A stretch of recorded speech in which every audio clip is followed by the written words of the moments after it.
জানি না, আমি মাঝে মধ্যে লিখি, ছবি তোলার কিছু শখ আছে। তো মাঝে মধ্যে ওর ছবিগুলো তুলে ওখানে কিছু ক্যাপশন দিই আমি। বাহ, তো ওরকম একটা ক্যাপশন। হ্যাঁ, ক্যাপশন ঠিক না, একটু 6, 7, 8, 10 লাইনের একটা কবিতাই, আবৃত্তি না, জাস্ট পড়ে শোনাচ্ছি, ঠিক আছে? তো আপনার লেখা? আমার লেখা। তো তোমাকে সৃষ্টি করে ক্ষণিক থমকে গেলেন সৃষ্টিকর্তা। বাহ, নিখুঁত, নির্ভুল, কলঙ্কহীন প্রতিমা, মর্তলোকে অশনি সংকেত, দিকে দিকে দিকে দিকে বেজে ওঠে দামামা তোমাকে জয় করবার। এক মুহূর্ত ভাবলেন সৃষ্টিকর্তা, তারপর আমাকে সৃষ্টি করে জুড়ে দিলেন তোমার সাথে।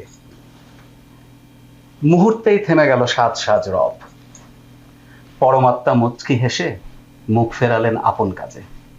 মর্তলোকে নেমে এলো শান্তি, তোমার একমাত্র কলঙ্ক হয়ে এই পৃথিবীকে বাঁচাতে পেরে আমি মহা আনন্দে আনন্দিত। দারুণ দারুণ। অনেক কঠিন বাংলা শব্দ ব্যবহার করেছেন কিন্তু আমার মনে হয় সহজ, লেখাটা বোধহয় সহজ ছিল, যে ও এত সুন্দর করে বিধাতা ওকে তৈরি করেছেন, যেটার যদি আমি একটু সারাংশ দেই, সেটা হচ্ছে, আর তৈরি করার পরে সবাই ওকে নিয়ে ব্যস্ত হয়ে গেল পাবার জন্য। তা আমার মতো একটা মানুষকে বিধাতা তৈরি করলো, বিধাতা তো বিধাতাই তৈরি করে ওর সাথে ঝুলে দিল।